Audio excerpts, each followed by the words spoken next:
کیا he was the only man in history, پوری history میں اکیلے ہیں وہ کیا کہ جو سیاسی اعتبار سے بھی کامیاب ہیں اور معاشی اعتبار سے بھی، مذہبی اعتبار سے بھی کامیاب ہیں۔ تو اب ہم ایسے نبی کے ماننے والے ہیں تو ہمیں خوشی منانی چاہیے۔ خوشی کے ساتھ ساتھ جیسے کہ میں نے کہا کہ ہمارے نبی تشریف لائے، ساری دنیا میں روشنی ہوئی، اور پیارے نبی نے خود حدیث پاک میں فرمایا کہ میں اس وقت بھی نبی تھا جب آدم علیہ السلام آب و گل کی منازل طے کر رہے تھے، مطلب یہ کہ اپنی خمیر میں لوٹائے جا رہے تھے، مطلب یہ کہ جب وہ پیدا بھی نہیں ہوئے تھے تب سے ہمارے نبی تھے۔ اور کہتے ہیں دعوت ابراہیم و بشارت عیسیٰ علیہ السلام، میں حضرت ابراہیم علیہ السلام کی دعا اور حضرت عیسیٰ علیہ السلام کی خوشخبری بن کے دنیا میں آیا،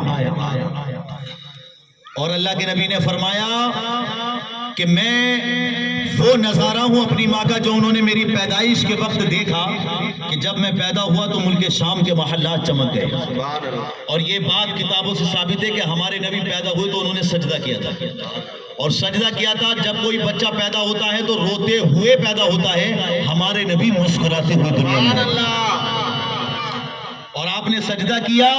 ایک خاتون کہتی ہیں جب میں نے اپنے کانوں کو قریب کیا تو ہمارے نبی کہہ رہے تھے رب حبلی امتی، یا اللہ میری امت کو میرے حوالے فرما دے، یعنی اپنی امت سے اتنا پیار ہے۔ بچپن میں پیدا ہوتے ہیں تو امت کو یاد کرتے ہیں، جوانی میں اپنی امت کو یاد کرتے ہیں، اور جب آپ کی عمر مطلب یہ کہ 60-63 سال کی ہو جاتی ہے، 60 سال کی، تب بھی اپنی امت کے لیے دعائیں کرتے ہیں۔ معراج کی رات جاتے ہیں تو اپنی امت کو یاد رکھتے ہیں۔ تو آج امت کا بھی حق بنتا ہے کہ اپنے نبی کو یاد کرے۔ ساری قومیں نبی کا ذکر کرتی ہیں، صرف مسلمان ہی نہیں، غیر مسلم بھی نبی کا ذکر کرتے ہیں۔ کال کا پرساد نام کا ایک غیر مسلم تھا، وہ ایک جگہ شاعری کر رہا تھا، تو جانتے ہو اس نے کیا کہا؟ کوئی شاعر کہتا تھا مجھے چاند پہ حکومت ملے، کوئی کہتا تھا مجھے سورج پہ حکومت ملے، تو کال کا پرساد نے کہا تھا کر شمس و قمر کو کوئی ہاتھوں میں اٹھا لے، افلاک کے تاروں کو اشارے سے بلا لے، اور دولت کونین کو دامن میں چھپا لے، پھر کال کا پرساد سے پوچھے کہ تو کیا لے، تو نالین محمد کو وہ آنکھوں سے لگا لے۔ یعنی مجھے دنیا کی دولت نہیں، نبی کے مقدس نالین چاہیے۔ ایسے ہمارے نبی حضرت عیسیٰ علیہ السلام اپنی قوم کو سمجھا رہے ہیں اور کہتے ہیں دیر after will not talk much with you for the prince of this world comes and had nothing in me۔ یہ حضرت عیسیٰ علیہ السلام نے عیسائیوں سے کہا کہ اب میں تم سے زیادہ باتیں نہیں کر سکتا، دیر after I will not talk much with you، تمہارے ساتھ زیادہ باتیں اب نہیں کر پاؤں گا، for the prince of this world comes، اس لیے کہ اب اس دنیا کا شہزادہ دنیا میں آنے والا ہے۔ سبحان اللہ، سبحان اللہ۔ ارے نبی وہ ہیں ہمارے کہ ان کے دنیا میں آنے سے پہلے نبی ان کا ذکر کرتے، رسول ان کا ذکر کرتے، دنیا میں آنے کے بعد ہم ان کا ذکر کر رہے ہیں۔ سبحان اللہ۔ پہلے نبی یہ کہتے تھے کہ نبی آنے والے ہیں، اور ہم کہتے ہیں کہ نبی آ چکے ہیں، آ گئے ہیں۔ تو نبی کا میلاد آج کی کوئی پیداوار نہیں ہے بھائی، نبی کا ذکر پہلے سے ہوتا آیا، آج ہم ان کا ذکر کر کے اپنے قلوب کو منور و مجلہ کرتے ہیں۔ بس کہنے کی بات یہ ہے کہ شریعت پر عمل کیجئے، آپ اپنے دلوں کو پاکیزگی بخشیے۔ ہمارے نبی دنیا میں آتے ہیں، بچپنا بھی لاجواب، جوانی بھی لاجواب۔ پیارے نبی صلی اللہ تعالیٰ علیہ وآلہ وسلم کا بچپنا بھی اتنا پیارا، حضرت حلیمہ رضی اللہ تعالیٰ عنہا مدینے میں مکے میں آئی تھی بچوں کو گود لینے کے لیے، تو ان کو دیکھ کر کوئی ان کو اپنا بچہ نہیں دیتا تھا، لیکن چونکہ ان کے نصیب میں پیارے نبی تھے، اب وہ حضرت حلیمہ پیارے نبی صلی اللہ علیہ وسلم کو لینے کے لیے جب آئیں، تو حالانکہ ان کے دل میں یہ تھا کہ بچہ تو یتیم ہے، اس کے گھر والے کیا دیں گے، لیکن دل میں یہی خیال تھا کہ خالی ہاتھ جانے سے بہتر ہے کہ انہی کو لے لوں۔ پیارے نبی کو جب انہوں نے گود میں لیا تو سبحان اللہ، جو ان کی اونٹنی کمزور تھی اس کے اندر طاقت آ گئی، سبحان اللہ۔ جو سواریوں میں سب سے پیچھے رہ گئی تھی اس کے اندر اتنی طاقت آ گئی۔ حضرت حلیمہ کہتی ہے جب پیارے نبی کو میں لے کر سوار ہوئی اونٹنی پر، تو اونٹنی جو سب سے پیچھے پیچھے چل رہی تھی، اب جب نبی کو لے کر میں چلنے لگی تو وہی اونٹنی سب سے آگے آگے نظر آ رہی تھی، سبحان اللہ۔ ساری سواریاں پیچھے رہ گئیں، تو کچھ عورتیں پوچھنے بھی لگی کہ اے حلیمہ یہ بتا تیری اونٹنی بدل گئی ہے، کیا معاملہ ہوا ہے، سواری بدل گئی ہے، کیا مسئلہ ہے؟ حضرت حلیمہ نے فرمایا کہ سواری نہیں بدلی ہے، سوار بدل گیا ہے۔ جب سے یہ چھوٹا بچہ میرے ہاتھ میں آیا ہے برکتیں ہوتی جا رہی ہیں۔ حضرت حلیمہ کے گھر میں فاقہ ہوتا تھا، پریشانی تھی، چراغ جلانے کے لیے پیسے نہیں تھے، اور حضرت حلیمہ جب پیارے نبی کو، کیونکہ اس میں کیا ہوتا تھا مکے کے لوگوں میں کہ اپنے بچوں کو دیہاتوں میں چھوڑ دیا کرتے تھے، کیونکہ دیہات کی آب و ہوا اچھی ہوتی ہے اور شہر کی آب و ہوا میں تھوڑا سا ملاوٹ ہو جاتی ہے، اور تو اس لیے دیہات میں چھوڑ دیا کرتے تھے۔ تو حضرت حلیمہ دودھ پلانے کے لیے پیارے نبی کو لے گئی تھی دیہات میں۔ پہلے ان کے بچے بھوکے رہتے تھے، پیاسے رہتے تھے، یہاں تک کہ بکریوں کے تھن جو تھے دودھ کے وہ خشک ہو چکے تھے، لیکن پیارے نبی جیسے ان کے گھر میں آئے سارے گھر میں اجالا ہو گیا، سارے گھر میں، اور ایسے ہی برکت ہوئی۔ وہ کہتی ہیں میری بکریاں جو دودھ نہیں دیتی تھی وہ اتنا دودھ دیتی تھی کہ سارے محلوں کا دودھ ملا کر بھی ہماری بکریوں کے دودھ کے برابر نہیں ہوتا تھا۔ سبحان اللہ۔ اور پھر وہ کہتی تھی کہ ہماری بکریوں میں اتنی برکت پیدا ہوئی کہ میں بھی پیٹ بھر کر دودھ پیتی، اور گھر والے بھی، بچے بھی، یہاں تک کہ میرے اندر بھی ایسی طاقت پیدا ہوئی۔ لیکن یہاں پہ ایک بات اور ذہن میں رکھنی چاہیے کہ پیارے نبی کے ساتھ ساتھ ایک بچہ اور تھا جو حضرت حلیمہ کا دودھ پیتا تھا۔ اللہ کے نبی صرف ایک جانب سے ہی حضرت حلیمہ کا دودھ پیتے تھے، دوسری جانب کبھی منہ نہیں لگاتے تھے۔ کیوں؟ اس لیے کہ وہ یہ پیغام دینا چاہتے تھے کہ دوسرے پستان پر جو ہے وہ میرے دوسرے رضائی بھائی کا حق ہے۔ سبحان اللہ۔ بچپن میں ہمارے نبی یہ پیغام دے رہے ہیں۔ آج لوگ ایک دوسرے کا حق مار لیتے ہیں، مزدور کی مزدوری مار لیتے ہیں، دوسرے کے ساتھ ناانصافی کرتے، بھائی بھائی کا دشمن بن گیا۔ ہمارے نبی بچپن سے پیغام دے رہے ہیں، اللہ تمہیں توفیق دے تو حق مت مارنا کسی کا، بلکہ حق ادا کرنا، ماں باپ کا اپنا حق، بیوی بچوں کا اپنا حق، پڑوسی کا۔ تو انشاءاللہ یہ پیغام ہے سب کے لیے۔ اگر کسی کا تم پہ قرض آتا ہو، تمہیں یاد ہے، تم اسے لوٹا دو، بھلے ہی اگر وہ بھول گیا ہو، لوٹا دو۔ اسی طریقے سے ماؤں بہنوں سے بھی کہنا چاہوں گا وہ بھی اپنے معاملات درست رکھیں، اور سنو، ظلم نہ کریں کسی پر۔ ہاتھ سے مارنا بھی ظلم ہے، زبان سے تکلیف دینا بھی ظلم ہے۔ ای کو کم کر دو، کوئی نہیں، ماشاءاللہ اچھی آواز نکل رہی ہے، مائک اچھا بول رہا ہے، ٹھیک ہے۔ تو بس میں چاہ رہا ہوں، اب بات تو سمجھ میں آ رہی ہے نا سب کو؟ ہاتھ اٹھا کے بولیے سبحان اللہ۔ ماشاءاللہ جو تھے وہ ہیں، اور آ تو گیا کوئی نہیں، اس بات کی خوشی ہے۔ محبت سے سن رہے ہیں سارے کے سارے؟ عمل کریں گے، عمل کیجئے۔ میں یہ چاہتا ہوں کہ تمہارے اندر بھی ایک انقلاب بنا۔ اگر گالیاں بکتے تھے، گالیاں بکنا چھوڑ دو، دشمنی تھی ختم کر دو دشمنی۔ کل سے اگر دشمن کو بھی ملو اسے بھی سلام کر کے مصافحہ کرو۔ ہمارے نبی جب نہیں آئے تھے نا مکے میں، 120 سال سے لڑائیاں جاری تھی۔ کتنے؟ 120 سال۔ مگر جب ہمارے نبی آئے اتنی محبت پیدا کر دی لوگوں کے دلوں میں کہ جو ایک دوسرے کا گلا کاٹتے تھے ایک دوسرے سے گلے ملنے والے بن گئے۔ ہماری بھی کوشش ہے ماشاءاللہ، ہم نفرت نہیں پھیلاتے، نہ بزرگوں کے نام پر نہ کسی کے نام پر، سب کا نام لیتے ہم۔ حضور تاج الشریعہ رحمۃ اللہ علیہ کا نام بھی لیتے، حضرت سیدنا پیر محمد قلندر شاہ ولی رحمۃ اللہ علیہ کا بھی نام لیتے، حضرت سیدنا صوفی عبد القادر بادشاہ صاحب رحمۃ اللہ علیہ کا نام بھی لیتے، اعلیٰ حضرت رحمۃ اللہ علیہ کا نام بھی لیتے۔ سارے بزرگوں سے ہمیں تو پیار ہے، انشاءاللہ دو جہاں میں اپنا بیڑا پار ہے۔ نفرت نہیں، بشروا ولا تنفروا۔ ہمارے نبی نے فرمایا خوشخبری سناؤ، نفرت نہ پھیلاؤ۔ نفرت پھیلانے والوں کو میں برداشت نہیں کرتا، میں کیا شریعت برداشت نہیں کرتی ایسے لوگوں کو۔ ہمارے نبی نے محبت سے پیغام پھیلایا، جو پتھر برسانے والے تھے ان کے لیے دعائیں کی۔ اتنا ستایا تھا لوگوں نے کہ مکہ چھوڑنے پہ مجبور ہو گئے تھے نبی۔ تمہاری سمجھ کے لیے ایک بات بتا دوں، آج جو دشمنی لے لیتے ہیں ایک دوسرے سے، مت لیا کرو دشمنی۔ مکہ چھوڑنے پہ مجبور ہو گئے پیارے نبی۔ حالانکہ یہ جملہ بھی نہیں بولا جا سکتا استغفر اللہ ربی من کل ذنب واتوب الیہ۔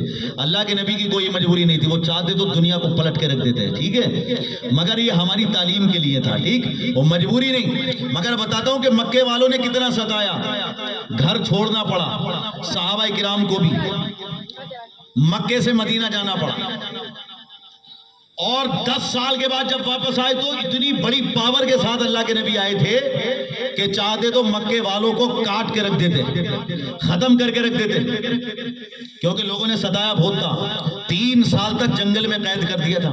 نبی کو, نبی کے گھر والوں کو, خاندان والوں کو, غلاموں کو. 3 سال تک پتے کھا کے اور وہ کچھ پھل فروٹس وغیرہ جو اس وقت میں, یہاں تک کہ چمڑا سکھا کے اس کا پانی پی کے کئی بچوں کا انتقال ہونے لگا تھا اس وقت. 3 سال تک اتنی تکلیف اٹھانی پڑی تھی مسلمانوں کو. تمہیں کیا پتا, تمہیں تو گھر بیٹھے بیٹھے اسلام مل گیا تو سوچو حلوہ ہے بس آ گیا, گھر میں عمل کرو نہ کرو.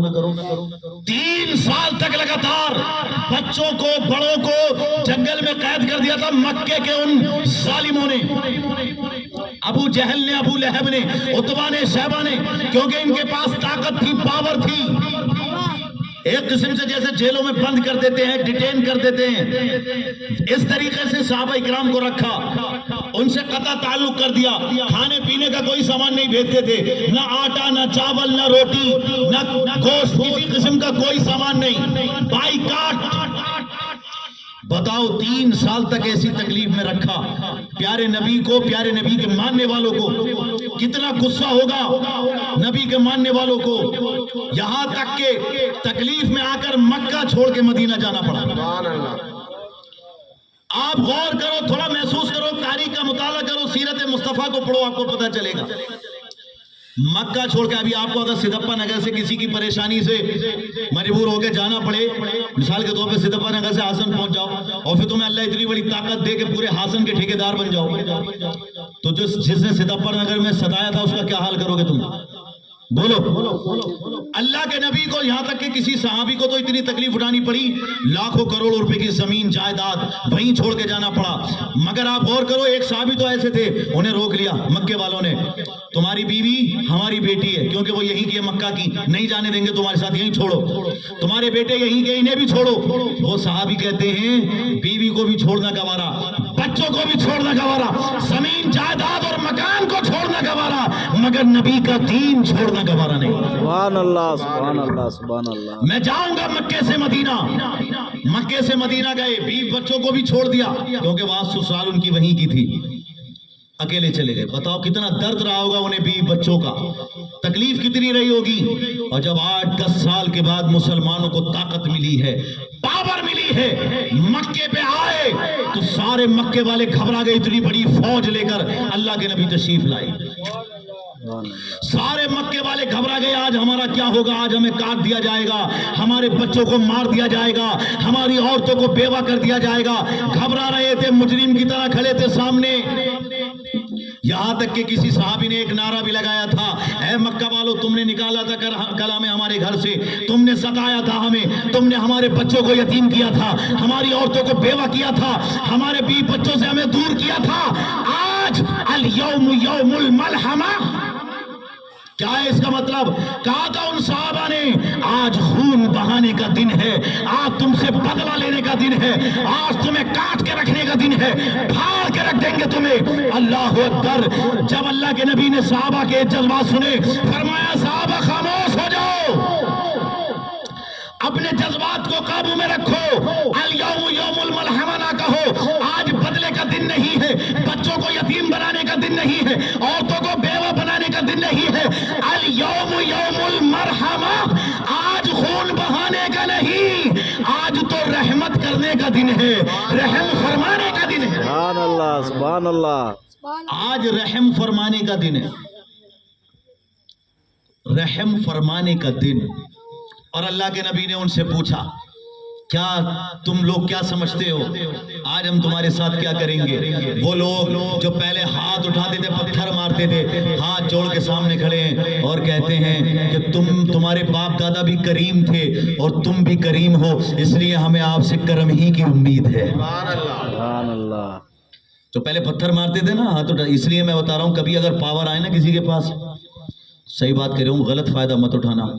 میں نے کئی کتوں کو ایسے دیکھا ہے, کمینوں کو ایسا دیکھا ہے, خبیثوں کو ایسا دیکھا ہے, جنہیں کچھ پاور ملی تھی نا, غلط فائدہ اٹھایا, اور پھر بعد میں تاریخ نے انہیں ایسا کمینہ بنایا کہ جب غریبوں کو طاقت ملی پھر ان کا نام و نشان مٹا دیا. مگر ہم ایمان والے ہیں, اس لیے بتاتا ہوں, کبھی بھی کتنے بڑے عہدے پہ پہنچ جائیں, غلط فائدہ اپنی طاقت یا پاور کا مت اٹھانا, ورنہ بہت برا حشر ہوگا بھائی صاحب.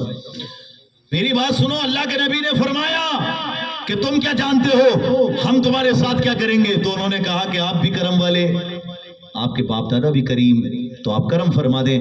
اللہ کے نبی نے فرمایا آج میں تم سے بدلہ نہیں لوں گا بلکہ وہی بات کہوں گا جو حضرت یوسف علیہ السلام نے کہی. قرآن میں لا تثریبا علیکم اليوم، اے مکہ والو، ہمیں ستانے والو، ہم پر ظلم کرنے والو، آج ہم تم سے بدلہ نہیں لیتے. کل تمہارے ہاتھ میں پاور تھی، تم نے ہمیں ستایا مارا، لیکن آج ہمارے ہاتھ میں پاور ہے، ہم تمہیں نہ ستائیں گے نہ ماریں گے، بلکہ جاؤ تم سب کو ہم آزاد کرتے ہیں. سبحان اللہ سبحان اللہ. سبحان اللہ. یہ ہوتا ہے، پاور آتی ہے تو آزاد کر. آج ہمارا کیا ہے، آدھے سے زیادہ زندگی انسان کی بدلہ لینے میں ختم ہو رہی ہے. کیا کرو گے اپنی زندگی کا؟ تم نماز میں تمہارا دل نہیں لگتا، قرآن میں تمہارا دل نہیں لگتا، دین کی باتوں میں تم نہیں بیٹھتے. ہاں اگر کسی نے کوئی جملہ کہہ دیا تو پورا دن پوری رات خراب. اس نے ہم کو ایسا بولا، اس نے ہم کو، اب اس سے بدلہ کیسے لیں، اس نے ہمیں ذلیل کیا، ہم اسے کیسے ذلیل کریں. تو کبھی تمہارا موقع لگتا تو تم ذلیل کر دیتے، اس کا موقع لگتا تو وہ ذلیل کر دیتا. یہی زندگی ہے ہماری. معاف کر دو، چھوڑ دو، جس نے جو کہا وہ ختم کر دو. ماؤں بہنوں سے بھی کہوں گا چغلیاں مت کیا کرو، غیبتیں مت کیا کرو، تیری میری برائی ختم. کوئی بھی اگر آ کر دوسرے کی برائی کرے کہ زبان کو خاموش کر، تجھے نماز کے فرائض پتہ ہیں؟ نہیں. روزے کے مسائل پتہ ہیں؟ نہیں. زکوٰۃ کے مسائل پتہ ہیں؟ نہیں. حج کے مسائل نہیں. وضو کرنے کا طریقہ پتہ؟ وہ بھی نہیں. فرائض پتہ، سنن پتہ، مستحبات پتہ، کچھ تو تجھے پتہ نہیں ہے، تو پھر برائی کو کر رہی ہے آ کر. دین کی باتیں سیکھ لے، یہ سمجھائے گا کون؟ اس لیے میرے بزرگوں، دوستوں، نوجوانوں، ماؤں بہنوں، برا مت ماننا، مگر فالتو کی باتوں، جہالت کی وجہ سے ہمارے معاشرے میں بڑی کمی آتی جا رہی ہے. کہنے کا مقصد یہ ہے، اب ہمارے نبی تو محبت لے کے آئے نا، سکون لے کر آئے، اور ہمارے معاشرے میں علم ہی نہیں ہے ان باتوں کا. آج مجھے یہ بتاؤ، اگر کوئی نوجوان کسی بیوہ سے شادی کرنا چاہے تو کیا کہتے ہو تم اس کو؟ بولو چلو.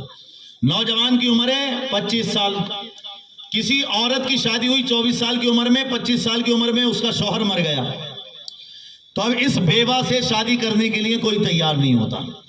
کیوں بھائی؟ منحوس سمجھتے ہیں بیوہ کو. کچھ عورتیں تو شادی میں نہیں آنے دیتی کہ جاؤ یہ بیوہ ہے. اتنا برا سمجھتے ہو بیوہ کو. تم نے تاریخ کو نہیں پڑھا، شریعت مصطفیٰ کو نہیں پڑھا، تمہارے دل میں ادب اور احترام پیدا نہیں ہوا. ہمارے نبی کی پہلی شادی کب ہوئی؟ بولو. 25 سال کی عمر میں. کس سے ہوئی؟ حضرت خدیجہ الکبریٰ رضی اللہ تعالیٰ عنہا. سبحان اللہ. کتنی عمر ہے حضرت خدیجہ کی؟ 40 سال. کتنے شوہروں سے بیوہ ہیں؟ 2 شوہروں سے بیوہ.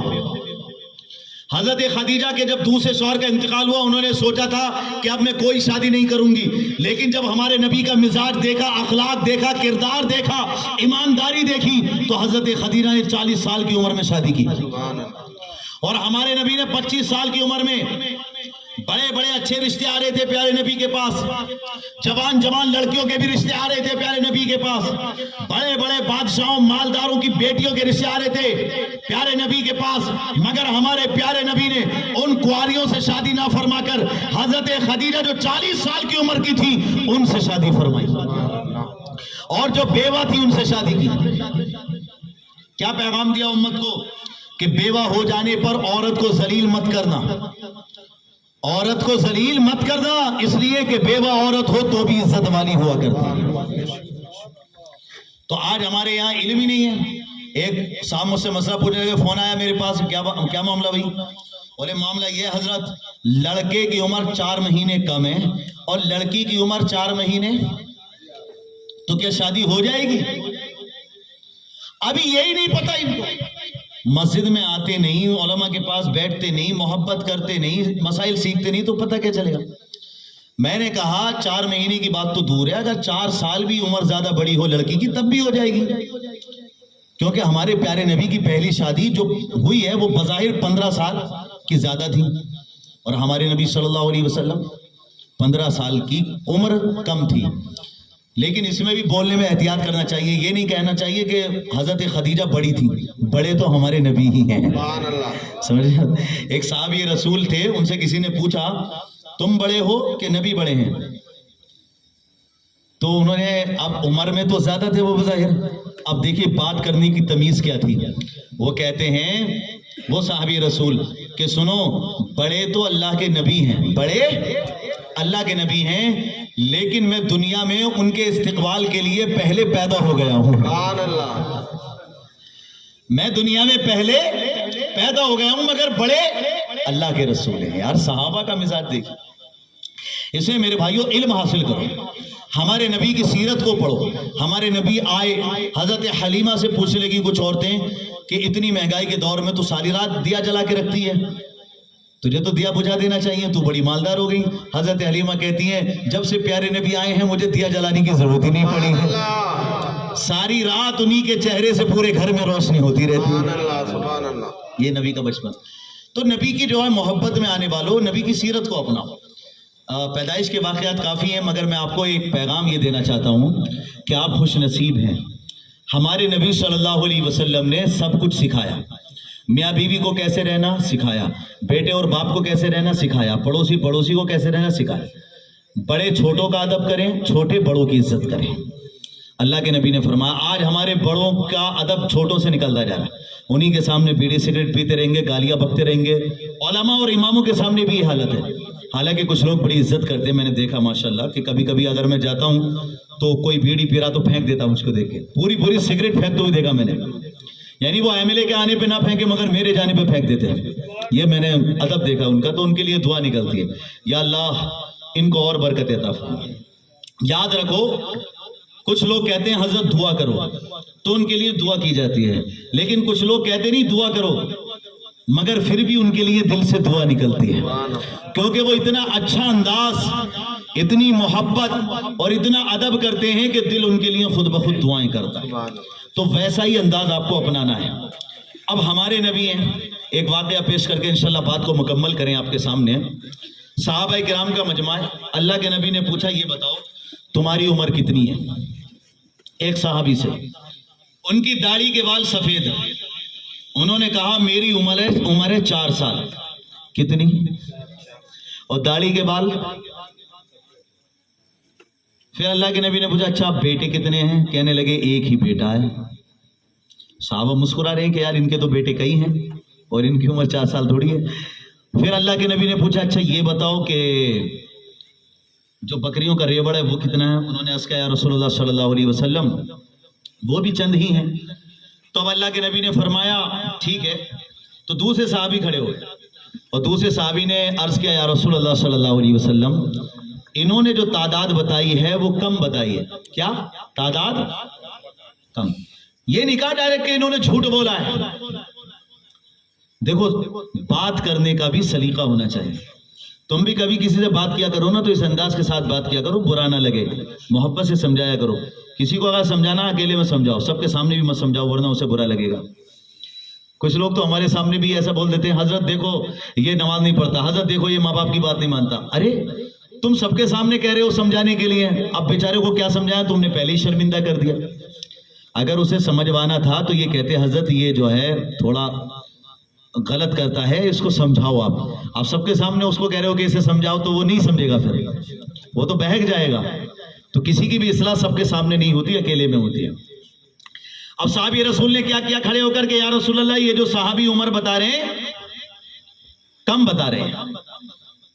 تو اب اللہ کے نبی نے فرمایا ہاں بھائی تم نے کم کیوں بتائی؟